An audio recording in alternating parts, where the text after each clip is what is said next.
Something was wrong before I even touched the door. The ICU hallway outside room 712 was too quiet for a Chicago night shift. I could hear the fluorescent hum, a cart squeaking somewhere far off, the soft click of my shoes on floors polished to look innocent. Behind the glass, the monitors kept their steady chorus beep, pause, beep like the hospital was pretending everything in that room was normal. Nothing about Adrian Vale was normal, even comatose. He had weight. Staff lowered their voices around his chart. Security made extra rounds. Families whispered his name like it might summon trouble. He was an infamous patient, a man with a reputation so heavy it pressed down on the air. I swiped my badge and stepped inside. The door shut with a clean final click that tightened my shoulders. The room smelled like antiseptic and warmed plastic. The IV drip tapped steady time. The ventilator sided. The ceiling lights cast a washed-out glare over his still body and the lines that kept him here. Adrian lay on his back like a sleeping warning, broad shoulders, dark lashes on his cheeks, hands that looked too capable to be useless. The blanket didn't soften him. The machines didn't tame him. He looked like a man who could wake up and take the room back just by opening his eyes. I told myself the tightness in my chest was exhaustion. I was Brooke Carter, single mom, night nurse, and lately those labels meant one thing: survival. I'd picked up overtime because daycare costs didn't care that my ex vanished. Noah needed new boots. The gas bill was late. My bank app had become a daily jump scare. I checked the chart and then the patient, like protocol could keep me calm. Vitals stable, sedation unchanged, no new orders. I moved through my routine, inspect the IV site, trace the tubing, adjust the blanket, check the ventilator settings. My hands stayed steady, because that was what I did when the rest of my life wobbled. But tonight the room felt off. The temperature seemed lower than usual. The curtain was pulled an inch farther than I remembered. There was a faint scuff mark near the bed, like someone had shifted their stance there and left quickly. Security logs said no visitors after 9, and yet my skin insisted I wasn't alone. I hated that instinct, because it sounded dramatic. Still, it stayed, crawling under my scrubs. I glanced at Adrian's face and felt that familiar, private pull. I talked to him when I worked nights. Not because I believed he could hear me, but because a silent patient couldn't interrupt. He couldn't judge. He couldn't tell me I was failing at adulthood. So I confessed while I cared for him. Little things at first, how Noah finally learned to tie his shoes. How he asked why other kids had dads at pickup. How I pretended my smile was enough. Then bigger things, said in the low, careful way you speak around sleeping bodies. I'd admitted I was tired of being strong. I'd admitted I sometimes drove home at dawn with my hands shaking on the steering wheel. I'd even admitted details I never should have spoken in a hospital room. My neighborhood, my building, the stairwell that smelled like fried onions, the landlord who ignored my calls. After I said them, I'd felt a flash of shame, then laughed it off. Adrian was in a coma. Adrian couldn't file that information away. Tonight, the memory burned. I leaned in to check his IV again, and my fingertips met something that wasn't the slack softness of a sedated body. A faint tension in his forearm, like a muscle bracing. Not a random twitch, not a reflex. Readiness. My breath snagged. I told myself it was fatigue and stress. The monitor beeped with indifferent patience. Then his eyelid fluttered. Once, light as a moth wing, my stomach turned. I watched his face, waiting for the flutter to stop meaning anything. His lashes settled. His mouth stayed relaxed. No change in the numbers. My mind tried to stamp it down into something normal, because normal was safer. I reached for my penlight. His fingers closed around my wrist. Warm, certain, alive. For a second my brain went blank. Then everything rushed back at once: training, fear, a sharp burst of anger at myself for ever treating this room like a confessional booth. I tried to pull away, and his grip adjusted, drawing me closer instead. His eyes opened. At first they were clouded, unfocused. Then they fixed on me with a clarity that made the room feel smaller. I'd seen patients wake up panicked, confused, fighting the tube, searching for family. Adrian didn't thrash. He didn't plead. He looked at me like he already knew where he was and what he needed. And like he knew me, my throat locked. My body turned to stone between nurse protocol and instinctive fear. The call button was across the room. My badge felt suddenly flimsy, like it belonged to a different Brooke. He lifted a hand, and I didn't know if he meant to push me away or grab the lines, but instead he pulled me forward. His mouth met mine. It was sudden, disorienting, warm breath, the faint taste of antiseptic, the shock of intimacy in a place built for sterile distance. It wasn't explicit. It was urgent, like he was sealing my silence with the only language he trusted in that moment. My mind stuttered. My heart slammed against my ribs. I didn't have time to decide what it meant before he held me close enough that I could feel the tremor in his fingers, the strain of a body waking into weakness. Then I understood what made my blood go cold. This wasn't a confused man latching onto the first person he saw. This was a man choosing a witness, choosing an accomplice. The door behind me stayed shut. The night shift was thin. The room had become a pocket of privacy that felt less like safety and more like a cage. In his stare, in the way he anchored me, I felt his message without words. Stay quiet, help me, and don't let anyone know I'm awake yet. Because if he was awake, the thing that put him here wasn't finished. My eyes flicked to the pump, to the restraints tucked under the sheet, to the door panel. I could feel him urging speed, like sunrise would bring the wrong people. The hospital wasn't protecting Adrian Vale. It was containing him until someone decided what to do with him. And if someone out there was waiting for confirmation that he could no longer fight back, my next move could summon them. I thought of Noah asleep across town, his small body curled under a blanket I'd mended twice. I thought of my life measured in shifts and bills and careful choices. And I felt the edge of a new choice forming one that would turn me from nurse to secret keeper. All it would take was a silent agreement, and I could already tell I was about to cross a line I might never uncross. My lips still tingled where his had been, and that was the part that scared me most. Not the shock, not even the heat, but the way my body tried to turn it into meaning while my brain screamed that meaning could get me killed. I snapped into nurse mode the way I always did when Noah spiked a fever at 3 a.m. or when a patient's numbers dipped and everyone looked at me for calm. I pulled in a slow breath, tasted antiseptic, and let the monitors be my anchor. Heart rate, oxygen, pressure. I watched the lines like they were a railing.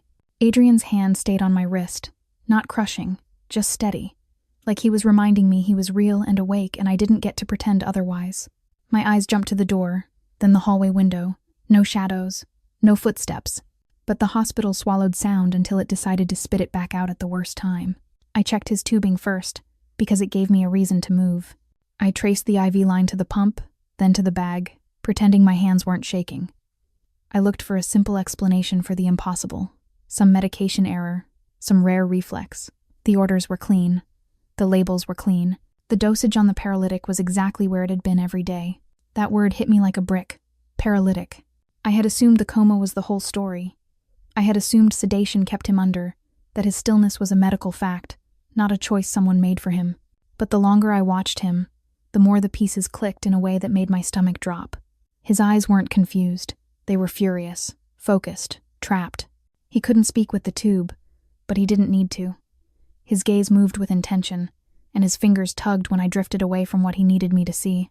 He guided my attention to the pump, to the med list, to the times the paralytic ran heavier in the morning and afternoon. I'd charted it 100 times without thinking. Now it looked like a schedule. Daytime. Locked down. Night. Loosened just enough for him to breathe on his own. Flex a hand. Open his eyes. The realization spread through me, cold and fast. Adrian had been conscious for weeks. Conscious and listening while daylight staff praised the miracle of his stability. Conscious while his body stayed useless under the drugs. Conscious while I stood by his bed and talked like his silence was a safe wall. My face went hot with shame. I remembered the nights I confessed too much because the room felt sealed from the world. I remembered admitting the overdraft fees, the rent notices, the way Noah's daycare called if I was even 5 minutes late. I remembered telling Adrian, in a tired voice I barely recognized, that I sometimes wanted to be the kind of woman no one could corner. He had heard me, all of it, and the worst part was that I didn't feel only violated. I felt seen. That scared me, because being seen is a doorway, and doorways swing both ways. He squeezed my wrist once, then loosened, as if he was begging me to think instead of panic. His eyes flicked to the door again. His breathing changed when an elevator ding sounded down the hall. He wasn't waking into freedom. He was waking into a countdown. My mind dragged up the people who controlled this room. Evelyn Vale, his mother, with her perfect hair and perfect grief. She arrived every afternoon with fresh flowers and a smile that never touched her eyes. She touched his blanket like she owned it, then watched the monitors like she was reading a contract. I used to tell myself it was love. Now it looked like theater. And Dr. Malcolm Price, the attending with the quiet voice. He always had a reason for every order, every extra medication, every slight increase, He wrote the paralytic like it prevented agitation, like it was mercy. He also had a habit of stepping in right after Evelyn left, as if they were trading shifts. The pattern had been there. I had just been too tired, too broke, too eager to stay out of trouble to name it. I looked at Adrian again and understood what he was telling me without words. Someone was keeping him like this on purpose. Someone wanted him trapped in a body that could not protest. Someone wanted the world to keep believing he was gone enough to be harmless. My first instinct was to hit the call button and flood the unit with help. The second instinct, sharper and more terrified, asked who would arrive first. A code team, or Dr. Price. Security, or Evelyn's people. Help, or the ones who had been managing this room like a controlled experiment. Then Noah flashed in my mind. His small backpack by the door, Spider-Man pajamas, the sticky note on my fridge with the math of rent, groceries, daycare, and the minimum payment. If I lost this job, we didn't just struggle, we fell. I wasn't built for reckless heroism. I was built for getting through Tuesday. But I also wasn't built to watch a man be slowly poisoned while everyone applauded the illusion. Nursing had taught me survival and ethics didn't always line up, but tonight they were tangled. If Adrian died on my shift, it would haunt me. If I tried to save him and failed, it could end my career and put Noah at risk. If I pretended I saw nothing, I would be choosing safety the way cowards do, by stepping over someone else's body. The kiss replayed in my mind. Not romantic, not tender. It felt like panic wrapped in intimacy. A way to silence me before I could scream. A boundary shattered on purpose, because he didn't have the luxury of polite. His fingers eased from my wrist, giving me a sliver of choice. In that sliver, I made myself think like a nurse and a mother at the same time. Quiet actions. Small changes. No alarms. If he could only move in these night windows, nights were our only chance. If the paralytic was the cage, then the schedule was the key. And if Evelyn and Dr. Price held the key, then daylight was the danger. I nodded once, more to myself than to him, and felt the decision lock behind my ribs. I was going to help him. I was going to keep his wakefulness a secret. I was going to act normal when the sun came up, when Evelyn floated in with her perfect sorrow, when Dr. Price checked the chart with his perfect confidence. As I smoothed Adrian's blanket back into place, my stomach hollowed with what I'd just agreed to. Tomorrow I would have to smile at the people trying to bury him alive. And I couldn't shake the feeling that once they noticed something different in him, they would start watching the only person who worked his nights. They would start watching me. Daylight in the hospital never felt like hope. It felt like exposure. When the night shift ended, I stepped out of Adrian Vale's room, and the hallway lights hit me, bright enough to show every tremor in my hands. The polished floors reflected my shoes, and I had the irrational fear that the building could replay what happened in the dark for anyone who cared to look. Outside, Chicago morning air cut through my coat. I checked my phone and saw a picture from my babysitter. Noah asleep on the couch, one sock missing, superhero blanket twisted around his legs. That tiny image tightened my throat. Rent was due. Daycare fees were stacking. I worked nights because survival didn't ask permission. I came back for day shift with my hair pinned tighter and my emotions shoved deeper. The unit was loud with life. Carts rolling, visitors murmuring, doctors moving fast. Knowing what I knew, it felt like a stage where everyone had lines. I forced my body into steady, ordinary movements. I smiled at the desk. I checked my assignment board. I charted with deliberate calm. The whole time, a second voice in my head repeated the secret I was hiding. Adrian was not asleep. He was being kept that way. And he could only fight it at night. When I entered his room, the fluorescent hum wrapped around me like static. The monitor beeped steadily. The IV pump blinked patient and innocent. Adrian's face was still, lashes resting against his cheeks, mouth relaxed in that coma calm the staff trusted. If I didn't know about the paralytic drugs, I could have believed it too. But I did know. I knew the daytime meds pinned him down while his mind stayed trapped behind it. I knew he'd been listening to me for weeks, swallowing every late-night confession I'd spilled because I thought he couldn't hear. The memory made my skin burn with shame and a strange, helpless intimacy I didn't want. Fear without action will eat you alive, so I made a system. I took vitals with careful hands and an even face. I checked the IV site. I verified the infusion rate. I documented everything twice as neatly as usual, because neatness is camouflage. In my scrub pocket, I carried a folded scrap of paper that looked like any nurse's note. On it, I wrote small details. The bag lot number, the exact dosage, the person who scanned it, the minute the pump clicked over. When I wrote a time as 10:15, I repeated it silently as 10:15 in the morning, so my brain stayed in plain speech. Near late morning, the air shifted before she even walked in. Adrian Vale arrived immaculate and unhurried, like the hospital belonged to her. Her coat was tailored, her hair glossy, her makeup soft and perfect. She carried white flowers arranged so precisely they looked manufactured. Her smile was warm enough to fool strangers. Up close, it felt predatory. Her concern was a performance built on control. She smoothed Adrian's blanket with the gentleness of someone demonstrating tenderness, not feeling it. Her fingers paused near his wrist, then drifted to the IV pump. Her eyes moved in quiet calculations. My badge, my hands, the chart, the tubing. When she looked at me, it wasn't with gratitude or grief. It was with evaluation, like she was comparing me to a standard I didn't know existed. I kept my posture neutral and offered professional reassurance without giving her anything real. Inside, anger surged hot and fast. A mother shouldn't make the room feel colder. Evelyn did. Noah flashed through my mind because he is my compass. I remembered dropping him at daycare before dawn, his cheek pressed against my shoulder, his sleepy protest when I handed him off. I remembered the stack of bills on my kitchen counter, each stamped with a due date like a threat. I reminded myself I could not be reckless. My child needed me alive and employed. Evelyn stayed less than an hour. But when she left, I felt measured and marked. Dr. Malcolm Price appeared soon after, and the timing tightened my stomach. He moved with smooth authority, the kind that makes people step aside. He reviewed Adrian's chart at the foot of the bed, as if it belonged to him. In the doorway, he spoke in low tones with a suited man, their bodies angled to block view, the way people do when they don't want to be read. When it came time for Adrian's medications, Dr. Price insisted on administering them himself. It was plausible enough to pass as caution. It was also unnecessary. Nurses handle routine meds every day, but he hovered over the pump, fingers moving with practiced confidence, eyes fixed on the screen. I watched him the way you watch someone hold a match near a curtain. I kept charting. I kept my face blank. My mind cataloged everything. His timing, his closeness, his need to control the numbers. When he removed the chart from the rack and tucked it under his arm, the gesture felt possessive. At the nurse's station, Jenna Miller slid beside me with a coffee cup and an easy grin. On any normal day, her casual curiosity would have felt friendly. Today it felt like a test. She asked about my overtime, about how Noah was doing, about whether the night shift was getting to me. I answered with the safest truth. I needed the money, I needed the hours, and I was fine.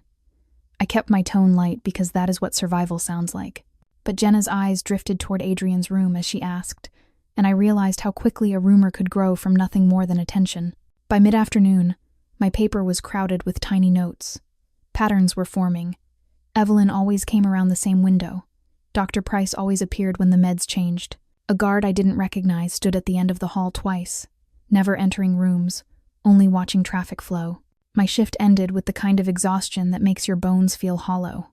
I headed toward the employee lot, trying to think only of Noah, dinner, bedtime. Then, near a service corridor by the loading dock, I saw Dr. Price again. He stood under buzzing fluorescent lights with a suited guard. In his hand was a small package, dark and compact, passed over with a motion too practiced to be innocent. The guard slid it into his pocket without looking down, like this exchange was routine. I kept walking like I had seen nothing. My heartbeat pounded. My hands went cold around my bag strap. In that one clean, quiet handoff, the conspiracy stopped being a fear in my head and became a fact in the world. As I reached my car, I understood the new rule. Being near Adrian was enough to put me in danger. Tonight, when the unit dimmed and the halls quieted, he would become real again. And now I knew the people who kept him trapped were organized, active, and close. If they were watching him, how long before they started watching me back? The medallion felt heavier after it slipped into the light. Like the metal had woken up with Adrian, I shoved it back under my scrubs, but my fingers stayed curled around the chain as if I could hide the past by sheer grip. Adrian's eyes never left me. In the dim Chicago night window, he looked less like a coma patient and more like a man forced to play dead. The monitor kept its beeping, the IV drip clicked softly. I kept my hands busy, checking the line, smoothing tape, making sure the dressing stayed clean because if my hands stopped, my mind would sprint straight into panic. I needed the truth. Not curiosity truth, but survival truth. I couldn't ask questions out loud. I couldn't risk anything that could be overheard or misread in a chart. so I pushed without words, staying close enough for him to understand I wasn't letting this go. He fought for breath and control, and I watched him choose what to give me. The confession came in careful pieces, and each piece landed like a stone. My father's name, Daniel Carter, was not random to him. Adrian recognized it the way you recognize a scar you never meant to touch. Daniel hadn't been a stranger on a bad night. He'd worked for the Vale family when Adrian was a child. Not a man with power, but the kind of steady presence families like that rely on. Watchful, dependable, quiet. Then Adrian made me understand what my mother never could say. The night I was told was an accident wasn't an accident. There was an attack. Rival gunmen came for the Vale heir, and they didn't care who else was near him. Daniel was with Adrian. When the danger hit, Daniel moved on instinct and put himself between a child and what was meant for him. No graphic details were needed. My body supplied the rest. My stomach dropped so fast I tasted bile. My throat tightened until swallowing hurt. I saw my dad's hands in my mind, big, rough around the knuckles, always gentle when he fixed my hair. I smelled his jacket, that familiar mix of winter air and coffee he never finished. I heard his keys jingle, the sound that used to mean I was safe because he was home. I had built my whole grief around a sanitized story. A rainy road, bad luck, fate. I had honored that story like it was the only way to keep loving him without drowning. Now the story cracked, and the grief underneath it was louder, sharper, angrier. I thought of my mother's tight smile on anniversaries, the way she would change the subject like she was saving me. Maybe she was. Maybe she was trapped in someone else's decision. Because this truth didn't just hurt. Adrian's eyes held mine when he delivered the second blow, and it turned my grief into something hotter. Daniel hadn't only left me a medallion. He tried to leave me a future. There had been money set aside for me, a trust for school and a start in life. Daniel built it patiently, piece by piece. And because the Valles knew what he'd done, they added to it. It was supposed to be clean and official, locked away until I was old enough to use it. But it never reached me. For a second, I went numb. Then my mind replayed my adulthood like a cruel highlight reel. Nursing school with loans stacked like bricks. Studying at my kitchen table while the sink dripped because I couldn't afford a plumber. Taking extra shifts because daycare didn't care that I was exhausted. Choosing between groceries and a minimum payment. The year my car died and I slapped $5,000 on a credit card just to keep getting to work, telling myself it was temporary while interest grew teeth. Single motherhood made every dollar personal. When I looked at Noah's face and promised we'd be okay, I meant it, even when my bank app proved I was lying to myself. I'd lived in survival mode so long I thought that was normal. It wasn't normal. It was theft. I didn't have to wonder who had done it. Evelyn Vale's perfection flashed through my head, her coat, her hand on her son's sheet, her eyes that never softened. Dr. Malcolm Price's grip on the medication chart, the hush-toned meetings, the package I'd seen exchanged near the service corridor. If Evelyn could poison her own son while performing motherhood, she could drain a dead man's trust and sleep fine afterward. And suddenly Adrian's need for me made sick sense. I wasn't just the night nurse who talked too much. I was Daniel Carter's daughter. The medallion on my chest was proof, and Adrian recognized it because my father's sacrifice had been tied to his life since childhood. He carried that debt like a brand. He had been searching, in whatever limited way he could, for the one person connected to the man who saved him. Then he ended up trapped in his own bed, drugged by day, able to move only in short night windows. My knees wanted to fold. I forced them steady. I thought of Noah's small hand in mine crossing the street. I thought of the way he leans into me at bedtime, trusting my heartbeat to mean tomorrow is safe. I couldn't afford reckless heroism. I couldn't afford to be naive. But I also couldn't walk away now that my father's death and my son's future were tied to the same woman. I glanced at the IV again, and the fear turned into focus. Daniel had stepped in front of violence meant for Adrian. Now Adrian was being erased slowly and quietly, the way powerful people prefer. Clean orders, controlled doses, no witnesses who matter. Evelyn and Price weren't just trying to keep him asleep. They were running down a clock. Something in me hardened. My vow upgraded in real time. I wasn't helping a patient anymore. I was protecting my father's legacy, and I was protecting Noah from inheriting a life built on stolen chances. I would document everything, every discrepancy, every timing change, every unusual order until the truth couldn't be buried under another polite story. Then my eyes landed on the medication record, and my blood went cold. A new daytime order was scheduled for just after 7:30 in the morning. The dosage was higher than before. The timing was perfect right when Adrian would be fully paralyzed and unable to resist. Tomorrow morning wasn't just another round. It was a kill shot dressed up as care. Daniel Carter's name kept echoing in my chest long after I tucked the medallion back under my scrubs. The room was still the same fluorescent hum, polished floors, the steady beep that never cared about heartbreak. But I wasn't the same nurse who walked in here hours ago. I moved on muscle memory because habit is a shield. I checked Adrian's line, logged his vitals, and smoothed the sheet so it wouldn't tug at his incision.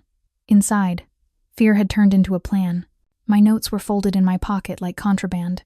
Times, dosages, who entered the room, who lingered without a badge. I'd started it to steady myself. Now it looked like a map of a trap. Dr. Malcolm Price wasn't improvising. The escalation had a rhythm, subtle at first, an extra milligram, a longer infusion, always framed as comfort. But when I lined up my entries, my nurse brain saw the slope, the paralytic by day, the sedative stack, the way Adrian's blood pressure dipped after certain bags. I found the new order again, and my hands went cold. 7:30 in the morning, increased concentration, a fresh bag to be hung right after shift change, when the hallway would be crowded and no one would question a doctor moving fast. I'd watched slow declines before. Natural looked messy. This looked engineered. A heart being nudged toward stopping while everyone nodded sadly and wrote the words expected in the chart. Tomorrow morning wasn't a maybe. Tomorrow morning was the deadline. The double bind crushed me. If I challenged the order the normal way, I would expose the living secret we were hiding. Adrian was awake at night. The moment anyone realized he could move, every lie would unravel, and Evelyn Vale's people wouldn't need to be subtle anymore. And if I did nothing, I'd be standing there while they finished what they started. Noah's face flashed behind my eyes, bedtime curls, a sleepy cheek on my shoulder, the daycare bill taped to my fridge, the rent reminder in my email. If I lost my job, we'd tumble. If I got hurt, he'd be alone. I pressed my palm to the medallion under my scrubs, feeling the metal warm against my skin. Daniel hadn't died so I could stay quiet. So I started thinking like a strategist inside a nurse's uniform. Proof first, not feelings. Something that could stand under fluorescent lights and other people's doubt. I needed the medication order history, the automated cabinet log, the concentration label from a discarded bag. Then one safe ally if such a person existed. Not a hero, just someone who wouldn't run straight to Price or Evelyn. The unit quieted. Around 2:15 in the morning, the hallway dimmed and the chatter faded into the soft shuffle of night. I slipped into the charting alcove with my phone hidden under my clipboard, breathing slow like I was catching up on documentation. The page I needed was right there. New order. Increased dose. Tomorrow, 7:30 in the morning. My camera opened with the sound muted. I framed the screen so the timestamp and signature line were visible. My thumb hovered. A shadow crossed the alcove wall. I froze. The shadow moved too smoothly, too slow, like someone deciding whether to step in. I lowered the phone and pretended to scroll, shoulders loose, face blank, footsteps passed, measured, confident, and kept going. Only after the sound faded did I take the picture in one fast breath and lock my phone again. I needed one more thing. The automated cabinet log sat inside the medication room, where cameras watched the door. I timed it with a restock run, slipping in when another nurse left the door ajar. I kept my badge visible, my hands steady, my eyes on the screen like I belonged. The log showed overrides. More than one. And the user ID wasn't always Price's. That meant a system, not a mistake. I copied what I could onto a scrap of paper, the old-school way nurses do when screens feel like lies. Then the medication room door clicked behind me. I turned slowly, because panic makes noise. Doctor. Price stood in the doorway with the calm expression of a man who thought the building belonged to him. His eyes tracked my hands, my badge, the scrap of paper. He didn't have to speak for the threat to land. Protocol as a weapon. A question shaped like a trap. I gave him my most ordinary face. I slid the paper under my clipboard like it was a harmless reminder. I made my posture say I was doing my job and nothing else. He stepped closer, and my skin prickled. I could smell his cologne over the antiseptic, too expensive for a hospital. I could feel him measuring me the way Evelyn did. I left the medication room without rushing, because rushing is confession. My legs didn't shake until I rounded the corner and saw a suited man posted near Adrian's door again, pretending to read a sign. The watchers were multiplying. I should have felt only fear, but something else kept threading through it. The way Adrian's awareness seemed to reach for me like a hand in the dark. The kiss from earlier still lived on my skin as confusion and heat, not romance, more like a warning that my body could betray my logic. I couldn't afford that. Feelings were leverage, and leverage got people hurt. So I turned it into fuel, and my son. I went back into Adrian's room and closed the door with a soft click. The monitor beeped. The IV dripped. Adrian's gaze held mine, heavy with need and rage and a helplessness that didn't belong on a man like him. Tomorrow morning was a blade, and sunrise was coming fast. Tonight was the last stretch of dark I had to steal proof, choose the right person to trust, and decide how far I was willing to go before they tried to finish him. By 4:10 in the morning, the hospital wasn't peaceful. It was holding its breath. Fluorescent lights hummed, and every distant monitor beep sounded like it had a second meaning. I stood at the supply alcove, hands moving over gauze I didn't need, eyes tracking the corridor. Day shift would arrive soon, and at 7:30 in the morning, an IV bag with a new label would hang over Adrian Vale like a verdict. I had seen the confirmation. In the medication staging area, a delivery tote sat with a printed slip clipped to it. Adrian's name, his room number, a concentration higher than what had been running, a scheduled start time that lined up perfectly with Dr. Malcolm Price's morning round. It looked routine. It felt like a kill shot disguised as care. For a second, my mind tried to run away to safer thoughts, like Noah eating cereal at our kitchen table, hair sticking up, asking why I missed another morning. But there was nothing safe left. Daniel Carter's medallion pressed against my chest, heavy with the truth I had just learned. Adrian's life was tied to my father's death, and to the money that should have carried me through school instead of burying me in night shifts and debt. I needed proof that could survive denial. Something written, something dated, something Price couldn't talk his way out of. His office sat on the administrative side of the unit, behind a door most bedside nurses didn't open. Tonight it looked like a vault. I built a plan the way I built med passes. Simple, fast, no extras. Wait for environmental services to roll their cleaning cart through. Use the moment when cameras learn to ignore movement. Carry a clipboard so I looked like I belonged. Try my badge and pray the hospital's sloppy permissions worked in my favor. When the cart squeaked past and the corridor emptied, I walked like I had every right. Shoulders loose, steps even, heart slamming. The camera dome above the hall blinked green. I angled my face down and swiped my badge. The reader chirped. The latch clicked. Inside, the office smelled like toner and old coffee. A desk lamp lit tidy stacks of folders. I closed the door and listened. Nothing. Just far-off beeps and the building's breath. I moved fast. In tray, clipboard rack, open organizer. All clean. Too clean. So I went where people hid things because they assumed no one would dare. The bottom right desk drawer was locked. I pulled the drawer above it and felt along the underside until my fingers found a small key taped under the lip. My throat tightened. I slid the key in. It turned. Inside were controlled substance sign-out sheets.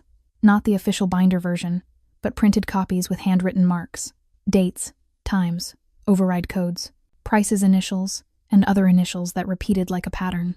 Several entries referenced Adrian's profile in a way that didn't match the bedside chart. Under those sheets was a thin folder labeled Vale, Adrian, with no hospital logo. The first page was a modified protocol listing daytime paralytics and a so-called comfort sedation plan. Tomorrow's dosage increase was circled in pen. In the margin, plain instructions made my skin go cold. Switch bag at 7:30.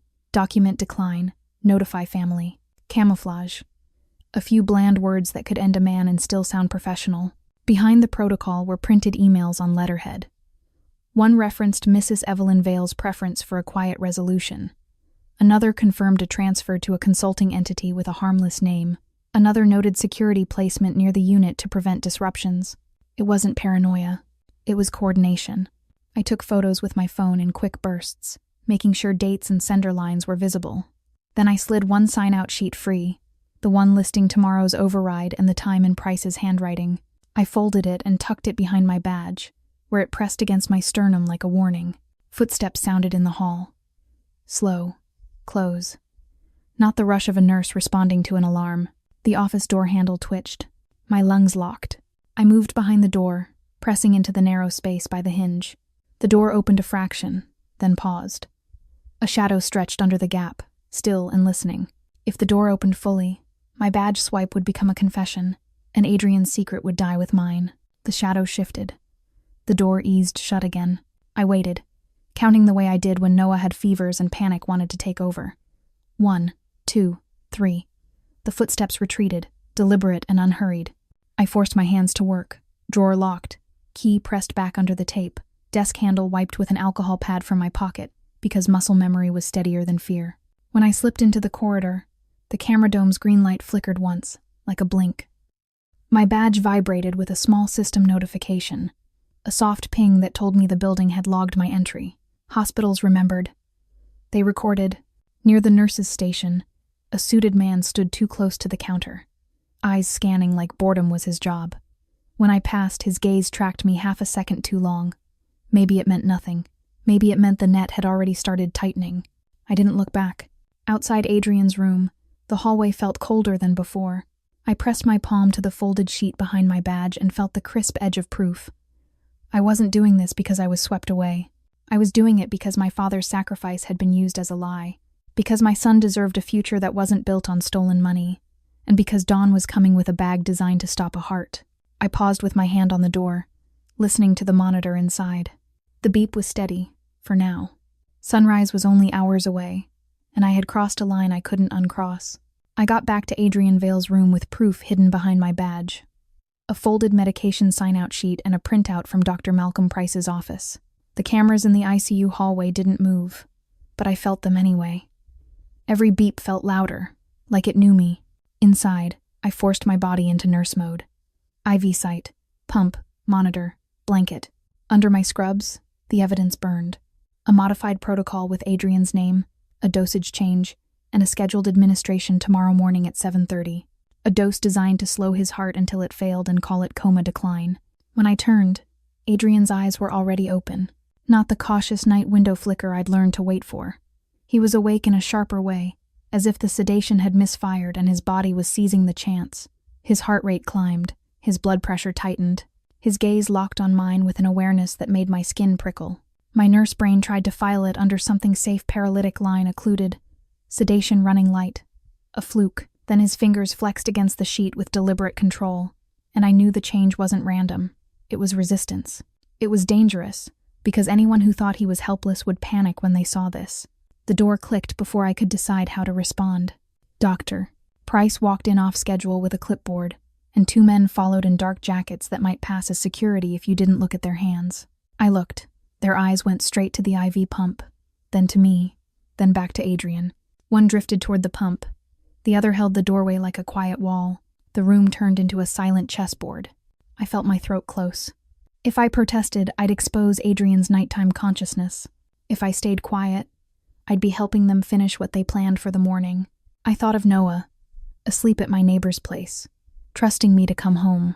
I thought of my father's medallion against my chest, and the truth Adrian had just forced into the light. Daniel Carter didn't die by accident. He died protecting a Vale child. And someone stole the trust money he tried to leave me, then watched me grind my life down. Anger steadied me in a way fear never could. Adrian moved first. He didn't sit up like a miracle patient. He didn't waste strength. He lifted one hand and closed his fingers around the IV tubing near the pump, steady, controlled, not yanking anything free, just holding it so the man by the pump stopped moving. Adrian turned his head toward Price, and I watched Price's confidence crack in a flicker of recalculation. That flicker was the mask coming off.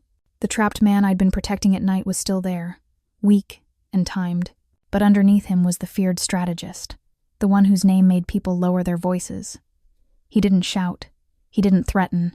He simply looked at Price like Price was already losing. The suited men felt it too. Their shoulders tightened. Their certainty slipped. And I felt its shock, fear, and a terrible pull. The tenderness I'd witnessed wasn't fake. It was chosen. The danger wasn't fake either. It was his true shape. My hands started shaking, so I gave them a job. I pulled my phone low and tapped the only contact Adrian had marked in my mind as safe, Antonio. I didn't speak. I sent the room number and a single urgent word, then slid the phone away as if I could hide the fact that I'd just invited a war into this room. Price's attention snapped to me. His eyes sharpened, not with concern, but with assessment. In that instant, I understood that I was no longer background staff. I was a variable. I stepped between the bed and the pump, blocking the tubing with my body. I wasn't doing it because I was swept away.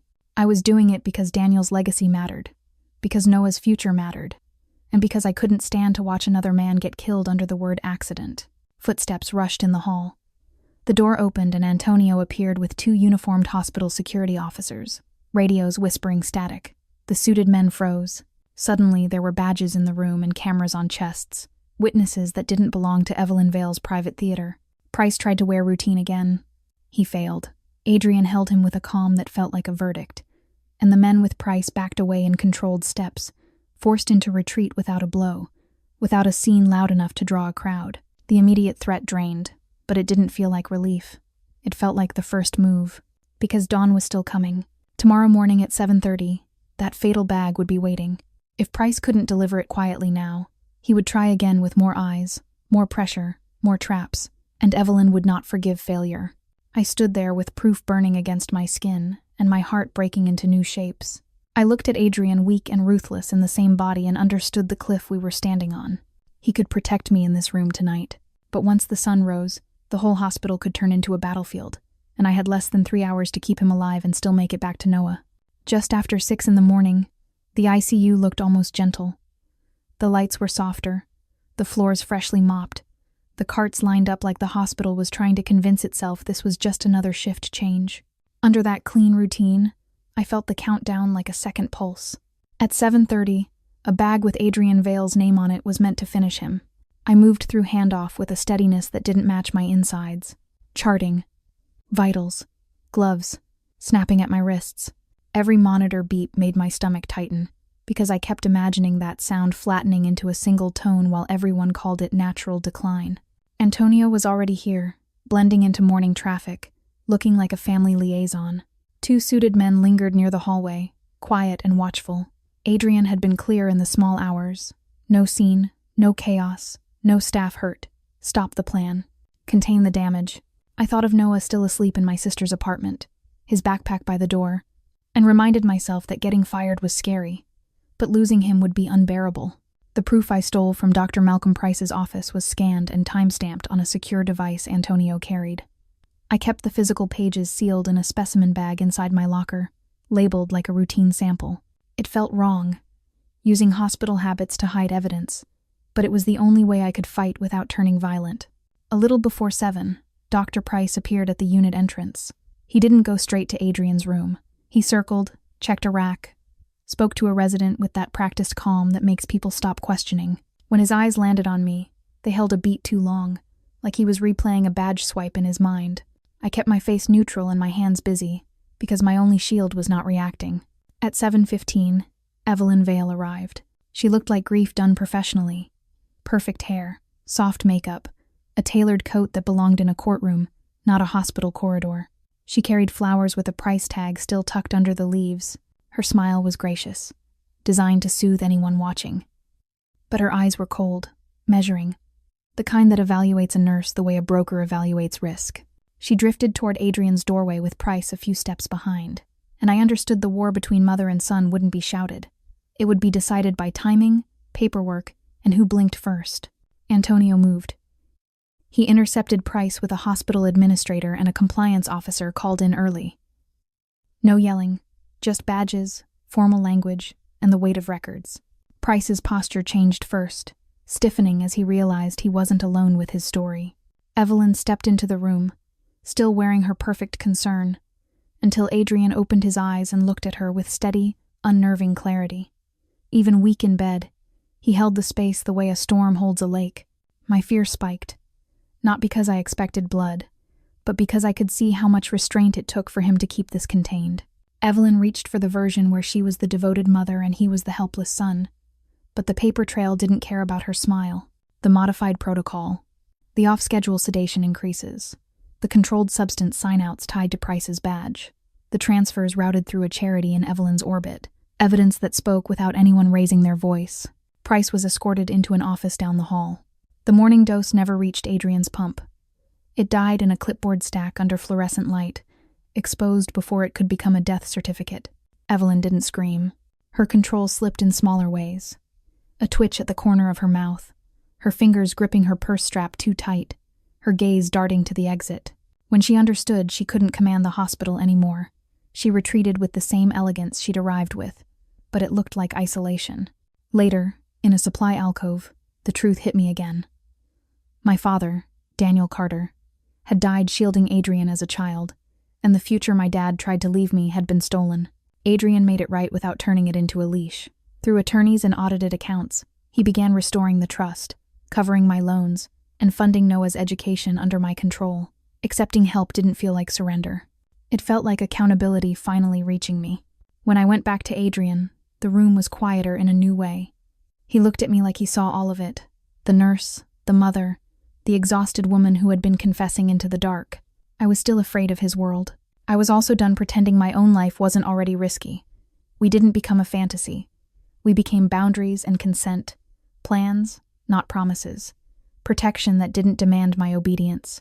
Weeks later, I held Noah's hand at daycare pickup under a pale Chicago sky, and my chest didn't ache with constant dread. I still worked hard. I still watched my surroundings. But I stopped living like fear was the price of love. Power, I learned, is restraint. Love is showing up every day and making the world safer, not louder. If this story moved you, please like, share, and comment. Tell me what you think real love and real protection look like, and where you're watching from. Lời kể, đối thoại, góc nhìn ngôi thứ nhất, tôi, của tôi, chúng ta.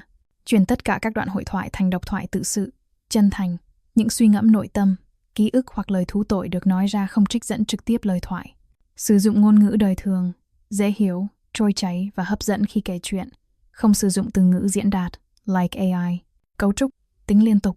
Tuân thủ chính xác, dàn ý cho phần này trọng tâm nội dung, nhịp điệu và mạch cảm xúc. Đảm bảo truyền tiếp mượt mà.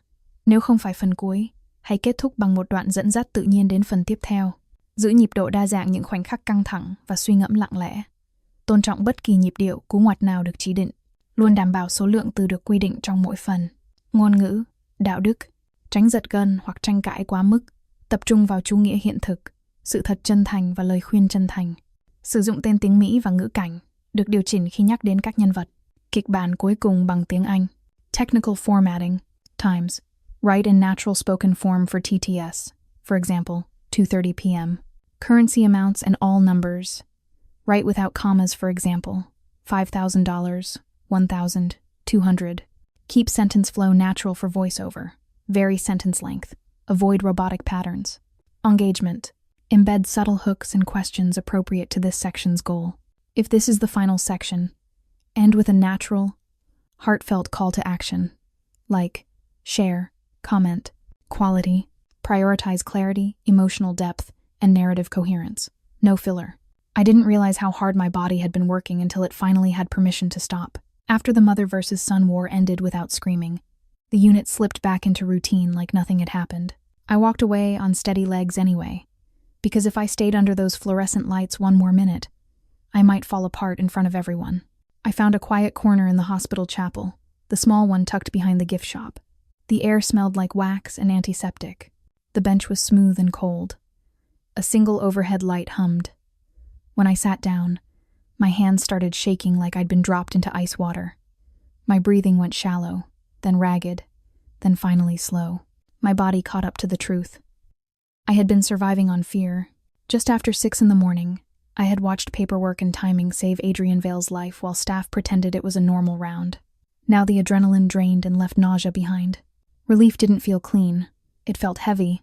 In that quiet, I did an inventory of myself.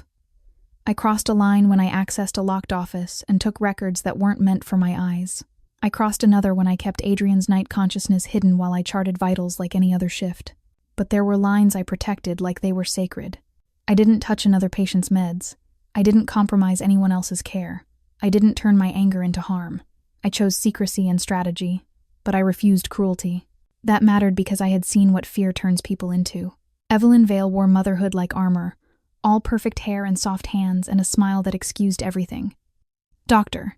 Malcolm Price wore professionalism the same way, calm language while he tried to make murder look like decline. Watching them, I understood how easy it would be to justify small betrayals when you tell yourself it's for survival. That's the fire I refused to carry home. Noah was my compass through every decision. I pictured him waking up with his hair sticking up, asking for cereal. I pictured his small hand in mine at daycare pickup, the way he leans into me like my body is a promise. I can't bring danger to his door. I can't bring a partner into his life just because I'm lonely. Safety is not a feeling. It's a pattern. When I returned to the unit, The public aftermath was already spreading. People spoke softer. Eyes followed me and slid away. Administrators asked careful questions that didn't sound like accusations, but carried their weight anyway. I answered what I could, kept my tone even, and documented everything until my hands stopped trembling. I refused to become a spectacle.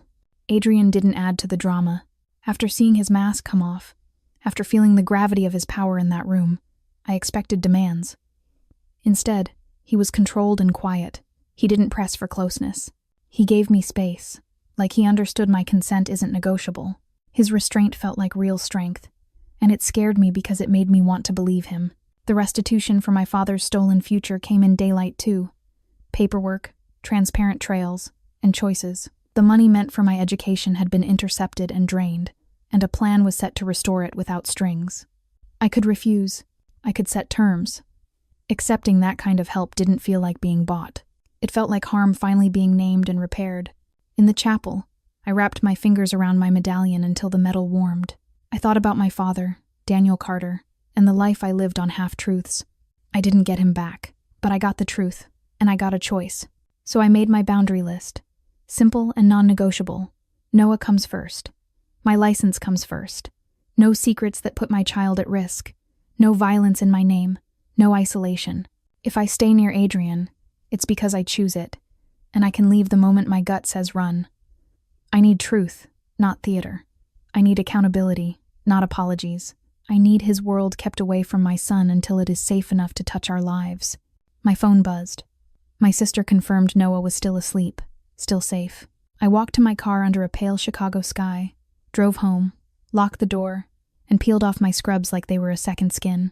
I checked on Noah, watched his chest rise and fall, and then finally let my own eyes close. I promised myself I would never confuse fear with devotion again. Rebuilding had started.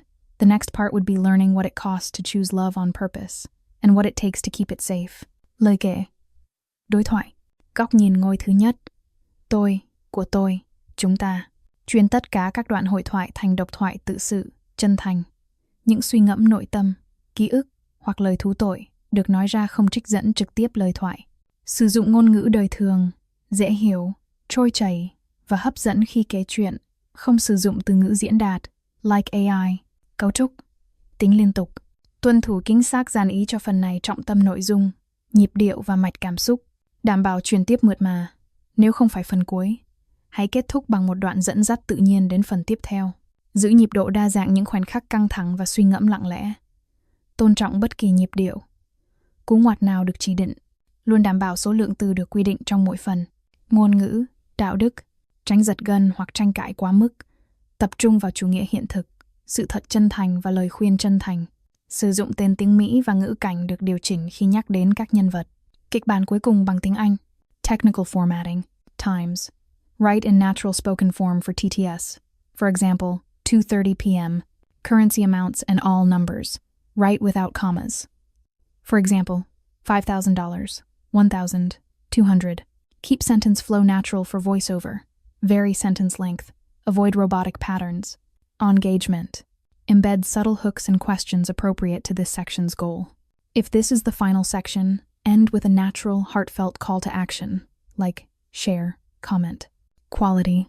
Prioritize clarity, emotional depth, and narrative coherence. No filler. Years later, my mornings in Chicago start with ordinary sounds. The kettle clicking off, Noah's sneakers lined up by the door, and a paper calendar on the fridge with school spirit days circled in blue.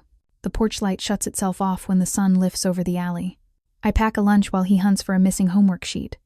And the calm feels so normal now that I sometimes forget it used to feel impossible. Back then, I lived braced for impact. I checked locks twice and held my breath in every hallway. I measured my life in risks, not hopes. The biggest change is simple. I don't live like that anymore. Safety became a practice, not a prayer. We have routines that don't change just because my nerves spike. We have neighbors who know my name, friends who show up, and a therapist's number saved in my favorites for the weeks when old memories try to steal new peace.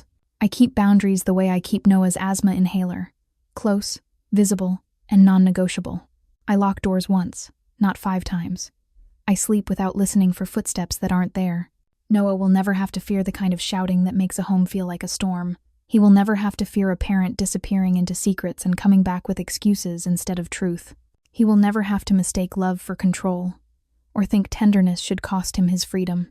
He will never have to watch adults weaponize money, turn help into a leash, or treat him like leverage in a war he didn't choose. He will never have to feel like his existence is a problem to manage, a burden to negotiate around, or a weakness someone can exploit. He will never have to wonder if safety is temporary. Adrian is part of our life now, but he is not the center of it. The man the world once feared learned how to be steady. His power shows up as consistency and restraint. He keeps promises. He respects my no without sulking, without pressure, without punishment. If he fixes a broken step on the back porch, he does it quietly, hands dirty, expectations clean. A little before 7 on school mornings, he shows up with extra batteries for the science project, drops them on the counter, and leaves the room so I can help Noah without an audience. He never makes kindness transactional. That is the proof that matters. I used to think love had to be loud to be real. Now I know love is the person who shows up on time, again and again, without fear attached. Love is responsibility. Love is keeping a home gentle. Love is protection that does not demand a price. If this story made you think about your own definition of love and safety, tell me what real protection looks like to you and where you're watching from right now. And if you want more stories like this, please like, share, and comment. Lời kể, đối thoại, góc nhìn ngôi thứ nhất. Tôi, của tôi, chúng ta, chuyển tất cả các đoạn hội thoại thành độc thoại tự sự, chân thành.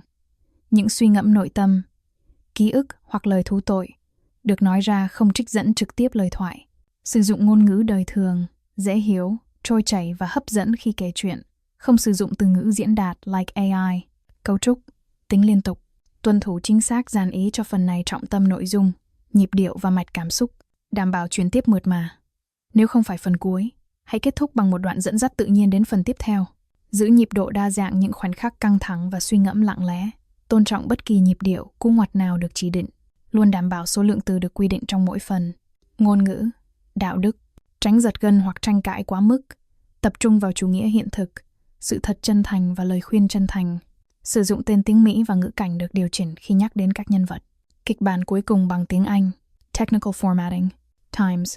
Write in natural spoken form for TTS. For example, 2:30 p.m. Currency amounts and ALL numbers. Write without commas, for example, $5,000, 1,200. Keep sentence flow natural for voiceover. Vary sentence length. Avoid robotic patterns. Engagement. Embed subtle hooks and questions appropriate to this section's goal. If this is the final section, end with a natural, heartfelt call to action, like share, comment. Quality. Prioritize clarity, emotional depth, and narrative coherence. No filler.